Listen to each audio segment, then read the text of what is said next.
we are surrounded by unmet needs. We're surrounded by societal problems, and to the degree that you can contribute to solving any one of them, whichever you pick, um, you are having an impact.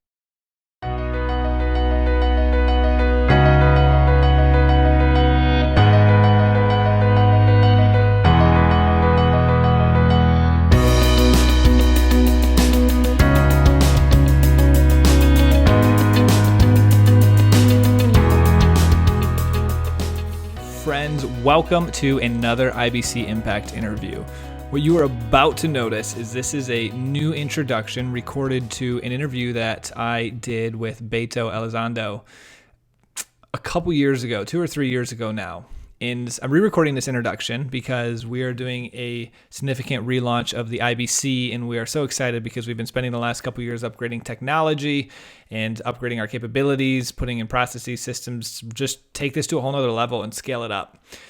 So what that means is the old recording of interview quality was not as strong and does not have the capability to do the side by side, but goes back and forth with the interview and interviewee. But that doesn't mean the content is not fantastic. The information that Beto gives us is wonderful. So we're excited to still have it. But I'm recording this introduction again, and Beto is an incredible person. So he graduated Notre Dame in my time. So I knew him while he was at Notre Dame. Went to Goldman Sachs afterwards. But what was so cool is he went to Goldman Sachs in Europe, and he was working with financial institutions at a time, as many of you know, when there's a lot of crises going on. In fact, there was potential default crises in different countries in the European Union. And so it was a very cool time to be in that space. And he learned a lot from that. We learned about that in his time there. To then go to working at an impact investing company, which is so cool, or impact investing fund, I should say, called Ignia. And he's working with lower and middle class families. And so we get to learn about different ways that impact investing can be done, ways that capitalism can be more inclusive. And so it's a wonderful interview. I'm so excited for you guys to be able to experience it if you haven't already. And so without further ado, enjoy the interview with Beto. You're welcome. So just to start out, tell us a little bit about yourself. What brought you to Notre Dame? What you ended up doing afterwards? Some of the things that have driven you to where you are today. Sure. So I ended up going to Notre Dame because I knew one thing. I knew I wanted to study finance. I liked big picture thinking. I liked thinking analytically. And with one of the best business programs, I thought that Notre Dame was an excellent place to start my academic and professional career. And I really liked the sense that I got from the sense of community, in that everybody supported each other. And so going through the 4 years, I was probably one of the most enthusiastic students about finance and about learning in general. Which brought me to a bunch of different and exciting opportunities. I did a couple internships in investment banking in New York, and then when I graduated, I asked the bank, Goldman Sachs, to transfer me over to their London office. And so there, I started my career there as an analyst in the financial institutions group. Which was very exciting because it was right at the time that the European sovereign debt crisis was at its full speed. And given my language skills, I was assigned to help Spanish and Portuguese banks primarily to weather the financial crisis. And so my role in that of the people I worked with was to help these institutions to raise debt and equity to weather the crisis, and also to pursue strategic alternatives, M&A transactions and such, to take advantage of investment opportunities in both in Europe and across overseas. And so it was a very exciting learning opportunity. But then as the learning curve started to flatten out, I started to look for ways to incorporate more of a long-term and strategic outlook into my analysis. Um, and I thought of Mexico because the private equity and venture capital industry was just getting started over here. And I thought that there was a lot of more potential value added from working in that space, helping to build an entrepreneurial ecosystem in the country. Um, and so, by coincidence, my resume ended up in the hands of Leon Craig. He's one of the partners at Ignia. Um, Ignia is one of the biggest venture capital firms here in Mexico, and it has a focus of investing in businesses that support high growth enterprises serving the base of the socioeconomic pyramid in Mexico. So they invest across industries and in companies that cater to the emerging middle class. And so I was very attracted to their sense of purpose and their world-class team. And it ended up being a fantastic learning opportunity. Ended up acquiring a much broader skill set than and expanding on the skills that I had learned in investment banking. And a few months ago, I decided to leave and join an education startup here in Mexico as a kind of a pre-MBA internship, where I have a more of a hands-on role, and I get to well get my hands dirty a lot more because it's much more operational. And so that's a little bit about me. And as you said, my next step is to go back to the US and start business school in a month or so. In an article that I was looking at, it talked about Ignia being an impact investing VC. Can you talk a little bit about how you saw it having impact? You mentioned that it's targeting the middle class, even the lower class, the base, and trying to find those high growth areas. What were some examples of ways, concrete ways that you saw it impacting the people that were kind of the end result of the companies that you were investing in? And maybe talk a little bit about impact investing in general and your thoughts on it. Ignia was born because two of the two co-founders of the fund had been very involved with a very successful microfinance institution called Banco Compartamos. And so Compartamos was so successful because they designed a business model around serving the financial needs of the lower income population here in Mexico. So in a time where most financial institutions were focused on providing credit to businesses and higher income individuals, these guys just honed in on lower income populations, and they were hugely successful. They had their IPO, I think, in the early 2000s, and so Alvaro and Michael, the two co-founders of Ignia, said, well, if we were able to be so successful, if Compartamos was able to be so successful by serving this large population, the emerging middle class, the base of the pyramid, why don't we launch a fund that supports this type of business across industries? So not just focused on financial services, but we can work in healthcare, we can work in consumer goods, we can work in technology, and so that was the basic premise of Ignia.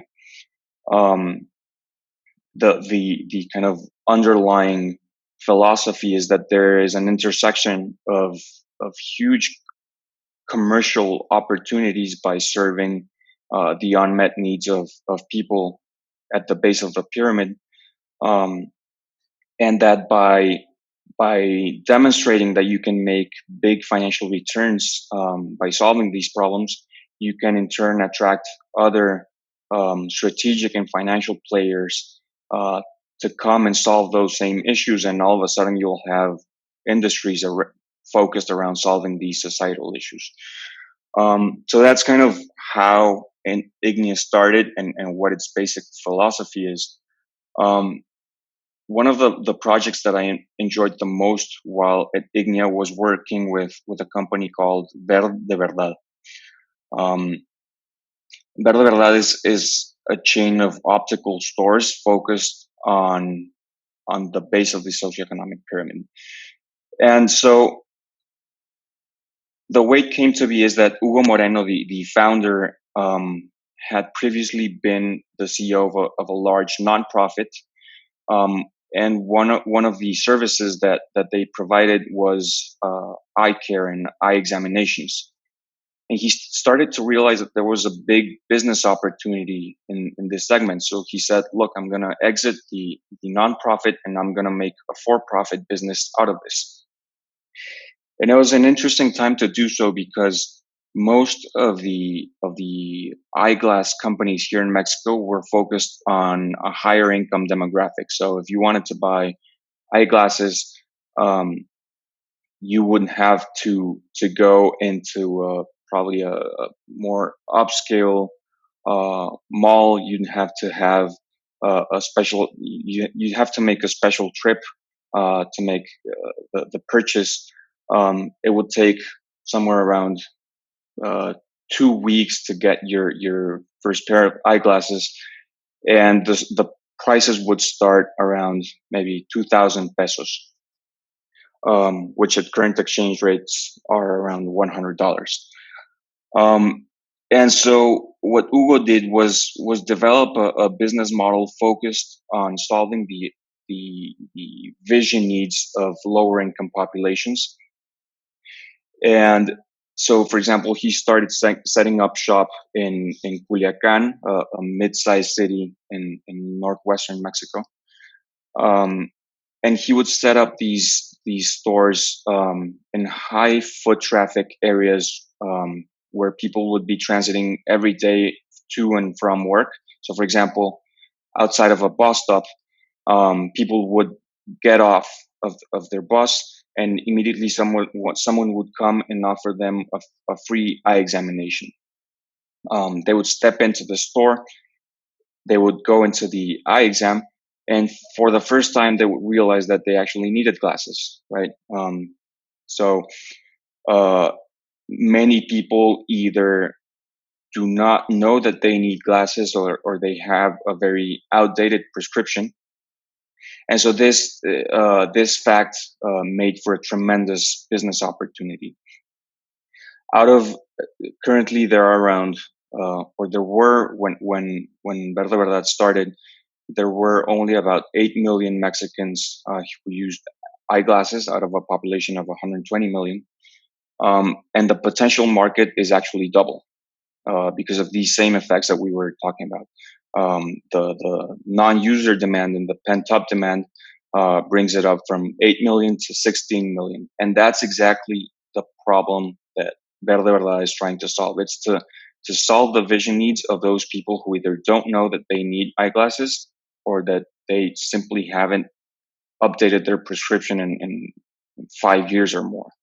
And so it's been a hugely successful business. When I joined the team, they had 20 stores. And after about 2 years, there are now over 70 stores in more than 10 cities in Mexico. And my role was, one, to help them raise the additional financing they needed to fund that growth, and two, to work with the CEO and with the operating team on delivering the best value that they could to this population, and to make sure that these needs were being met as well as possible. And so I think that's a prime example of what Ignia is doing, and it is a demonstration that you can be very successful, both in terms of generating financial returns and in terms of generating social returns, by satisfying unmet needs for lower income populations. And so you mentioned that he was in the nonprofit space before starting. What are your thoughts on the benefit of switching from the nonprofit to the for-profit? Meaning, maybe someone thinks, why didn't he just stay in a nonprofit and try to fill the needs? What did being a for-profit actual business provide him that he couldn't do from a nonprofit perspective? I think the key difference is sustainability, right? In nonprofits and in philanthropy, the problem is that you only have a limited number or limited amount of resources to deploy. The what I think is exciting about impact investing is that you do not have that same restriction. And so, in the case of Verde Verdad, for example, not only was it profitable, but it had best in class industry margins, best in class industry conversion rates from exam to sales. And so I think what that does is make the impact so much more scalable, right? So not only are you not going to run out of funds anytime soon if you have a good business model, but you actually the success can compound upon itself because you're generating the fuel to keep growing, right? And I think that's one of the key aspects of impact investing, and one on which there is a lot of debate. When you talk about impact investing, there is a very broad range of approaches, all the way from people who basically give money away for free, or at heavily subsidized rates, such as giving out a loan at a 1% annual rate, all the way up to investors like Ignia, who believe that there is no financial trade-off, or there is no trade-off between financial returns and social returns. And I am totally in favor of the latter approach because of the same reason that we already mentioned. It's the successful business that is able to generate social value while generating financial returns it basically has no limit in terms of the impact that it can have, right? Because it can keep growing. And in addition, if you think about the way that societal problems are solved, it is typically not just one firm that provides solutions to these social problems, right? And so if you are able to demonstrate that there is a financial reward around solving these the social problems, you generate a demonstration effect in which you invite others to follow and to also tackle those social problems. And so what happened with Compartamos that we mentioned earlier is they were able to have that demonstration effect, and all of a sudden they had a whole industry that worked around eliminating lack of access or increasing financial inclusion in Mexico. And so I think that's a true way to tackle social problems, is to develop industries around solving these problems, and the way to do that is by showing that it's profitable to do so. And so I think that's a key aspect of impact investing, and in a way it should be no different than any other type of investing. Ultimately, what you're trying to do is satisfy an unmet need and make money in the process. And there are a lot of unmet needs out there. So Ignia's approach is one of them, in which you're specifically targeting lower income populations. But I would argue that any instance in which you are delivering value to the population and generating financial returns at the same time, you're an impact investor in some way or another. So it's interesting, actually, hearing you talk about that demonstration effect. Our last impact interview was Joe Riemann, and one of the things that we discussed was his sustainable tilapia fish farm and why aren't these other companies doing it. And he's one of the first to really do it with not only the sustainability of the fish population, but then being carbon negative, or I'm not sure which way you'd actually state that, but pulling it out of the atmosphere. And he chatted about a similar thing, where his goal is to prove that this can be profitable, this can be done. And then a lot of the other big players, as he starts to compete with them, will be somewhat forced, and some of them will want to naturally, but some will be forced to recognize that you can do this in the right way while still developing that profit and financial returns as you discussed. And so I think that Right. I like how you classified that as a demonstration effect, and I think that's just so true. And we're seeing a lot of that today in many different industries where people are being the leaders, demonstrating it can be done the proper way, and you start to have people following suit. And so, yeah. Right. Absolutely. But wonderful answer, by the way. Now, so you covered a lot in that, which was wonderful in terms of impact investing, the different range, and you started at the end talking about how anyone adding value can be doing impact, and that's something that's important at the IBC. Is we want to highlight that you can have, for lack of a better word, the more stereotypical sexy impact, but then you can have stuff that might not on the surface come across as people would think is as direct of impact. I'd love for you to chat about a little bit your experience before Ignia at Goldman and the ways that you felt that being on the banking side, an industry coming out of the financial crisis that many people didn't like as much and blamed, ways that you saw that your daily stuff was having impact in society and people's lives. Yeah, well, I think that one of the main reasons that I asked Goldman to transfer me from the New York office to their London office is the potential I saw for impact. I think at that time, the U.S. financial sector was fully recapitalized. It was back and running because of the TARP program and the aggressive monetary policy that was going on. And in Europe, they were still a step behind.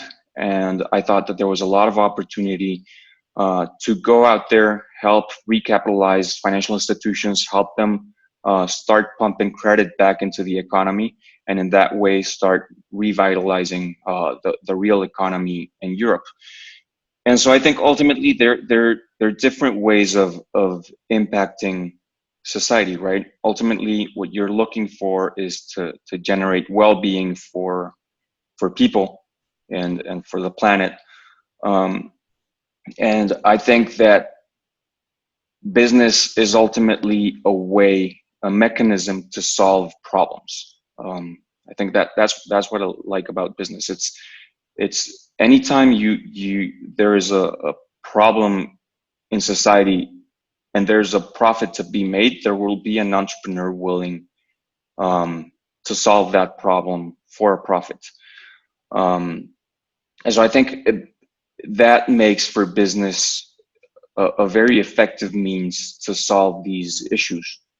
And I think it's no different whether you are doing impact investing as Ignia does, or if you're using some other flag or some other nomenclature to define what you're doing. Ultimately, if you are solving social problems, you're having some sort of impact. And I think in my case, when I was at Goldman, helping these financial institutions to get back and running had the ultimate effect of helping people get back into the economy, to have jobs, to be productive.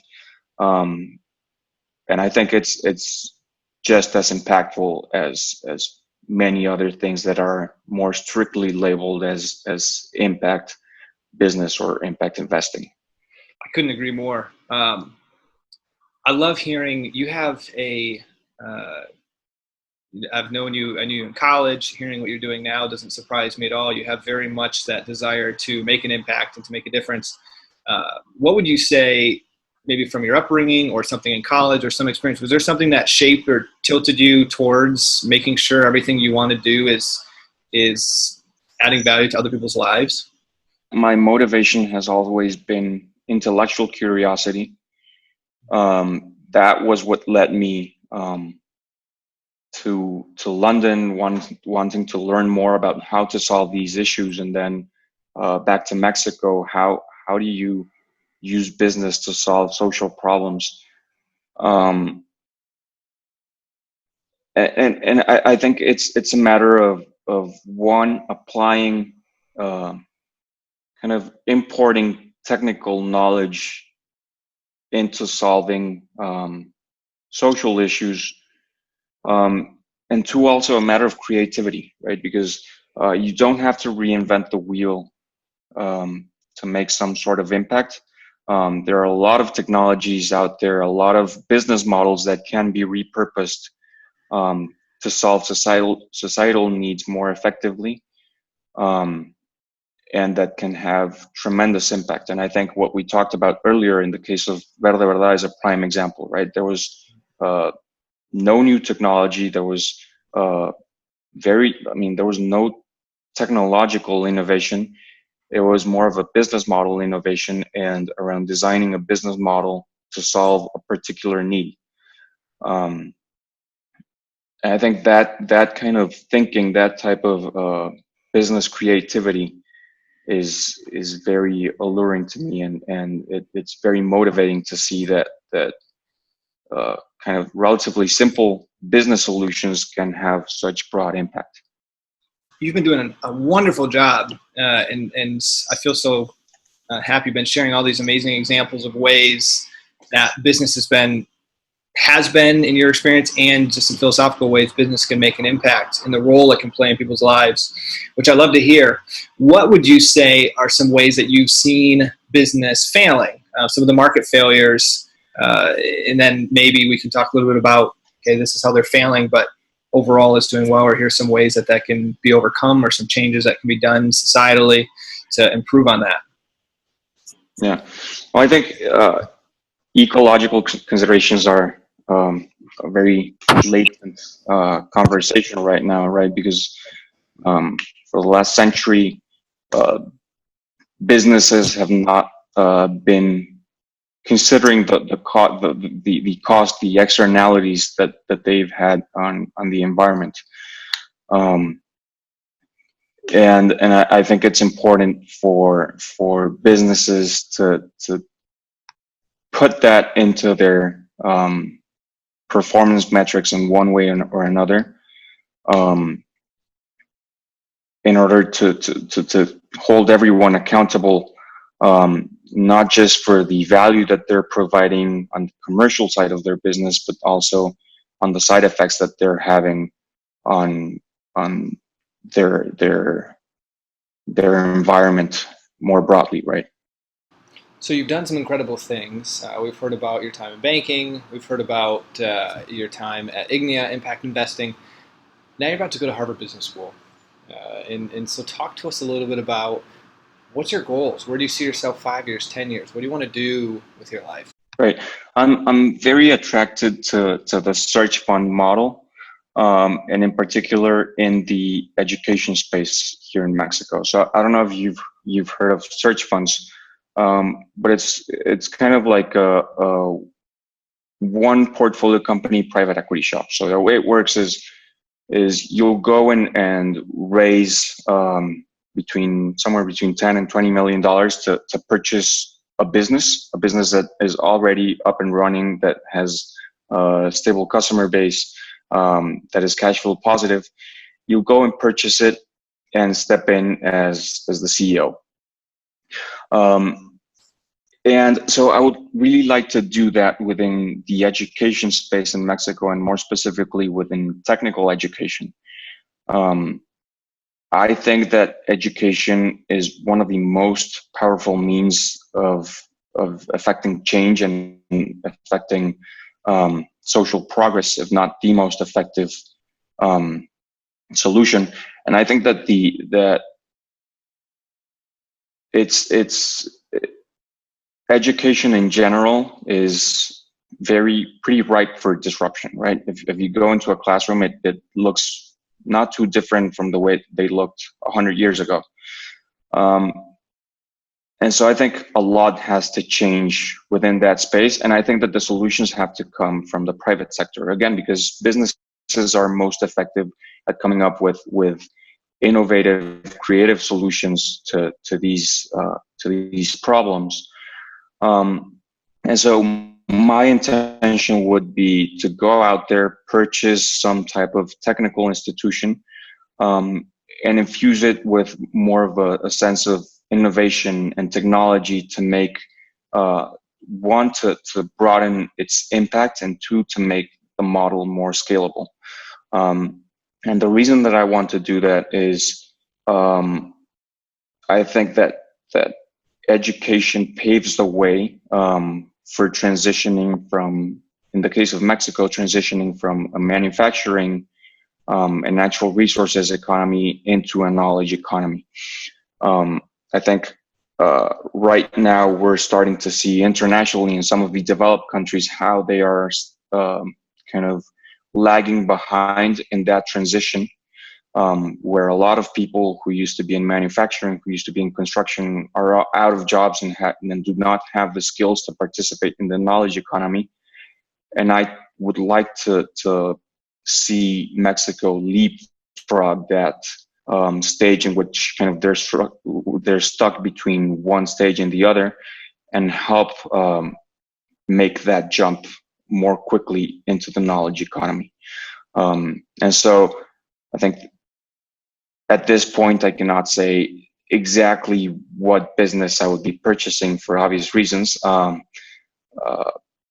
I think if that is the kind of opportunity that motivates me the most, which you can have terrific impact on society and on the country, and then the international business climate more broadly, and at the same, there's a huge commercial opportunity in doing so. So that's kind of my vision for post MBA plans. As we start to wrap up here, a couple final questions. First, how do you think capitalism can become more inclusive? Well, I think it has been becoming more inclusive. If you look at, for example, where private equity funds have been opening offices, you'll see a lot of emerging countries on those lists, right? And I think it's a reflection of what we were talking about earlier, in that there is a huge commercial opportunity in serving the needs of lower income populations in lower income countries. And so I think we're already on a trend towards having a more inclusive economy in that way. But I also think there's a big threat from the way of nationalism that we're seeing geopolitically across the world right now. I think in the case of the United States, all the rhetoric around trade deficits, about walls, I think it's a reflection of a massive portion of the president's constituency that was left out of the workforce because of technological automation, because of to some degree, to a lesser degree, I think, to the opening of borders. And I think the challenge there is it's not to go back to some idealized state in the past. I think that the ideal for society has to evolve and has to progress, and you have to let each country, each group of people to do what they're most effective at. I think in the case of what we're seeing right now, there's a lot of developed countries that their role in the world should no longer be to be producing physical stuff. Their role should be to be producing the intellectual property, to driving technological change, and to developing the solutions to the many problems that we have globally. And I think in trying to take a step back and protecting those manufacturing jobs that could be carried out more inexpensively abroad, that's just like trying to take a step back. And I honestly don't think it's the way forward.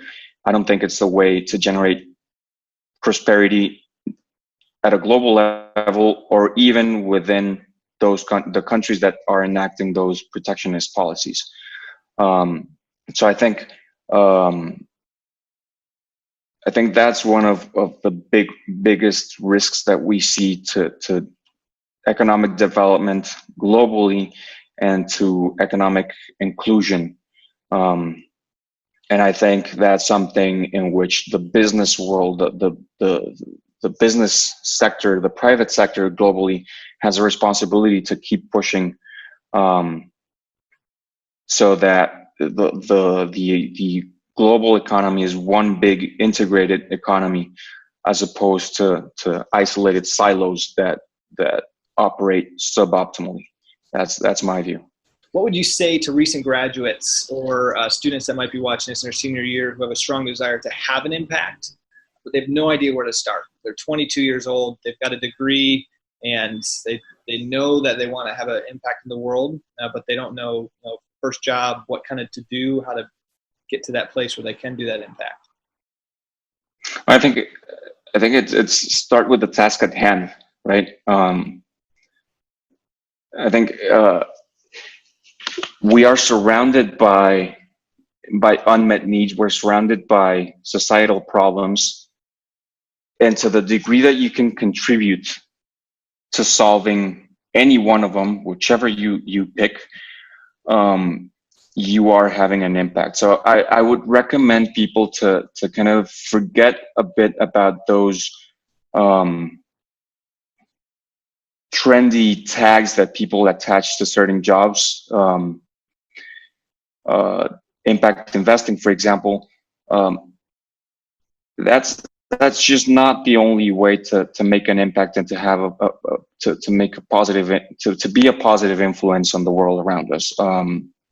The world is filled with problems, and to the degree that we can help to solve any one of them in any way, we're having an impact, and we're helping to advance society. So I would encourage people to think in the broadest terms possible when thinking about how to give back and how to make an impact. I would say both think locally, think about the people around you, and think globally of how we can generate solutions that are as inclusive as possible, and that generate bridges as opposed to walls, as we were speaking, right? I think that would be my recommendation. Beto, this was incredible. I want to say thank you for taking the time to be with us, to share your story. I know the listeners will find it just as fascinating as I did, and wish you the best at your time at Harvard. Thank you very much, Matt. It was a pleasure speaking to you.